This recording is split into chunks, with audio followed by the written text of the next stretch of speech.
সামান্য তেল মশলায় আজ তৈরি করে দেখাবো হোটেল স্টাইলে দুর্দান্ত লোভনীয় ডিম কষা রেসিপি। সম্পূর্ণ ভিডিওটি জুড়ে থাকুন।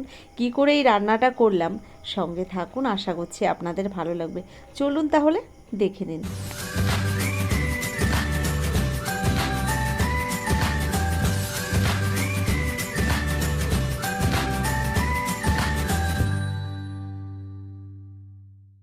আমার আজকের রেসিপি হোটেল স্টাইলে লোভনীয় ডিম কষা, তবে একদম সামান্য মশলায় আমি রান্নাটা করব। দেখুন, এখানে আমি 6টা ডিম নিয়েছি। ডিমগুলোকে সুন্দর করে প্রথম ধুয়ে নিয়েছি জলের মধ্যে। তারপর ডিমের গায়ে আমি কিন্তু তেল মাখিয়ে দিচ্ছি। আর এই তেলটাকে এভাবে যদি হাত দিয়ে ভালো করে মাখিয়ে দেওয়া হয়, ডিমের কিন্তু খোসা ছাড়াতে গেলে কোনো রকম সমস্যা হবে না। আমরা অনেক সময় লবণ দিয়েও ডিম সিদ্ধ করে থাকি, সেক্ষেত্রেও কিন্তু ডিমের গায়ে খোসা অনেক সময় ওঠাতে গেলে লেগে থাকে বা সমস্যা হয়।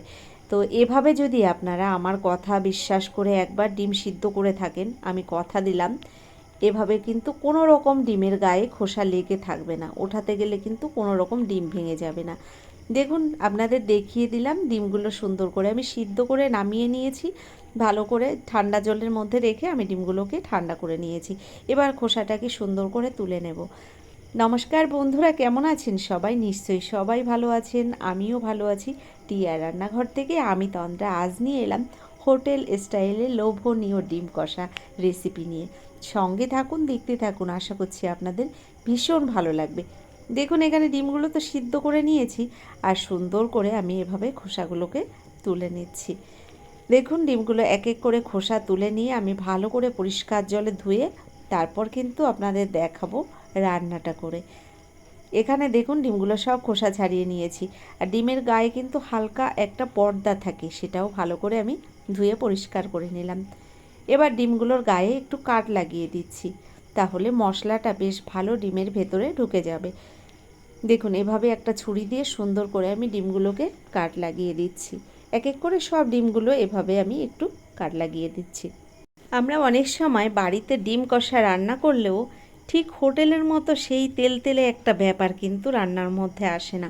তবে আজ আমি একদম তেল মশলা কম দিয়েই রান্নাটা করব। দেখতে কিন্তু অপূর্ব হবে। দেখুন, একদম হোটেলের মতোই।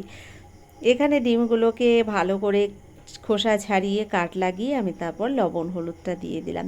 ডিমের গায়ে সুন্দর করে লবণ হলুদ মাখিয়ে নিলাম। প্রথম যে মশলাটা নিয়েছি, এটাই হচ্ছে মূল এর মশলা। এখানে বড় সাইজের 2টো পেঁয়াজ নিয়েছি, আর পেঁয়াজটাকে আমি একটু পেস্ট বানিয়ে নিচ্ছি। তবে একদম মিহি করে পেস্ট করার দরকার নেই, জাস্ট দেখুন আমি এভাবে একটু দুবার ঘুরিয়ে নিয়েছি, পেঁয়াজটা কিন্তু পেস্ট হয়ে গেছে। এদিকে গ্যাসের উপর একটা কড়াই গরম বসিয়ে দিয়েছি। কড়াইটা গরম হয়ে গেলে এখানে একদম 2 চামচ আমি তেল দিয়েছি। দেখুন, একদম অল্প পরিমাণে কিন্তু আমি তেলটা দিয়েছি। কড়াইতে হয়তো আপনারা মনে করছেন অনেকটা তেল দিয়েছি, একদমই নয়। এখানে 2 চামচ তেলের মধ্যে আমি কিন্তু রান্নাটা আজ করে দেখাবো। দেখুন, এখানে প্রথম ডিমগুলো আমি দিয়ে দিলাম তেলের মধ্যে। ডিমগুলোকে সুন্দর করে এবার ভেজে নিচ্ছি। এপিট ওপিট করে ডিমগুলোকে ভালো করে ভেজে আমি নামিয়ে নেব। তো দেখুন, এখানে ডিমগুলো প্রায় ভাজা হয়ে গেছে। আমি উল্টে পাল্টে এভাবে কিন্তু ডিমগুলোকে ভালো করে ভেজে নিচ্ছি। ডিমটা ভাজা হয়ে গেছে, এবার আমি ডিমগুলোকে নামিয়ে নেব। তো দেখুন, এখানে আমি ডিমগুলো এক এক করে এবার নামিয়ে নিচ্ছি। ডিমগুলো নামিয়ে নেওয়ার পরে ওই তেলের মধ্যেই কিন্তু বাকি রান্নাটা আমি করব।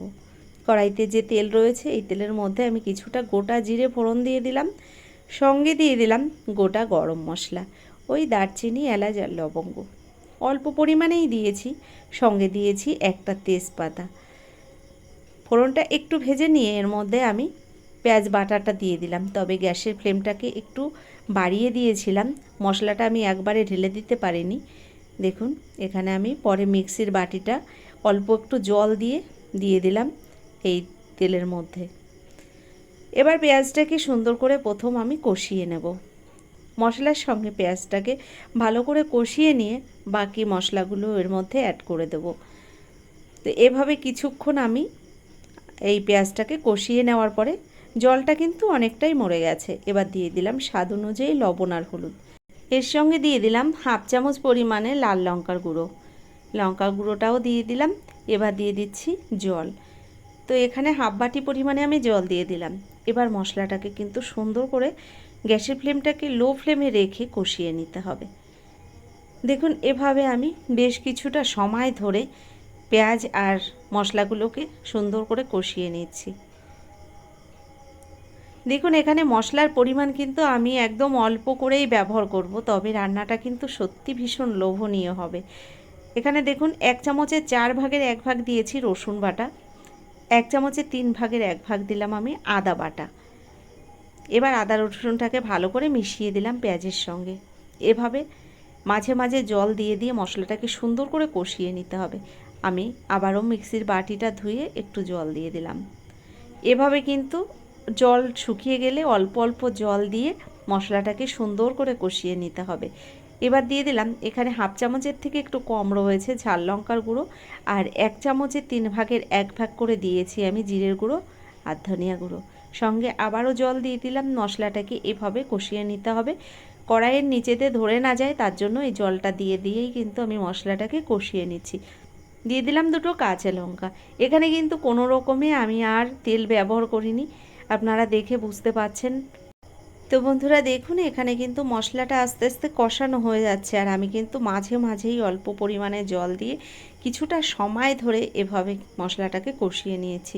কারণ এখানে তেল ব্যবহার করছি না, তাই এখানে অল্প অল্প জল দিয়ে কিন্তু এভাবে আমি মশলাটাকে সুন্দর করে কষিয়ে নিয়েছি। এবার দিয়ে দিলাম পরিমাণ মতো গরম জল। গরম জলটা দেওয়ার পরে গ্যাসের ফ্লেমটাকে এবার আমি বাড়িয়ে দেব। তো গ্যাসের ফ্লেমটাকে হাই ফ্লেমে রেখে আমি 2 মিনিট ফুটিয়ে নেব ঝোলটা। এখানে গ্রেভিটা আপনারা যেমন রাখতে চান সেই অনুযায়ী কিন্তু জলটা ব্যবহার করবেন। তো আমি এখানে আমার পরিমাণ মতোই জল দিয়েছি। ঝোলটা দেখুন ফুটে উঠেছে।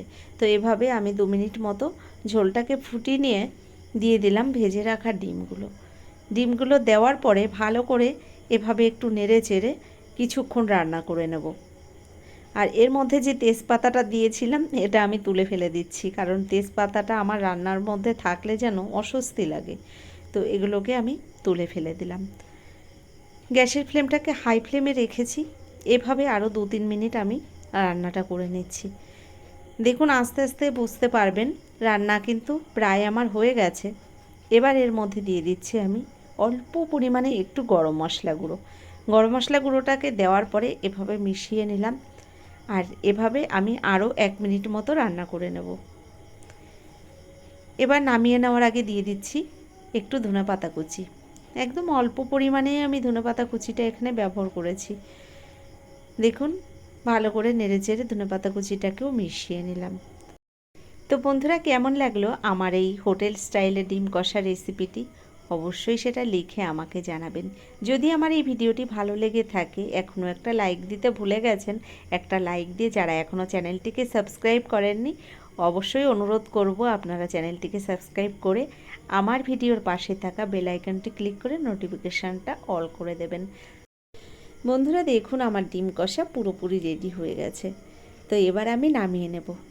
আর এই রান্নাটা যখন ঠান্ডা হয়ে যাবে একদম হুবাহু হোটেলের মতো এরকম তেলতেলে সুন্দর একটা কালার চলে আসবে। গরম রয়েছে তো তাই কালারটা সুন্দর বোঝা যাচ্ছে না। কেমন লাগলো অবশ্যই জানাবেন। ভালো লাগলে আমার চ্যানেলের পাশে থেকে যাবেন। ধন্যবাদ।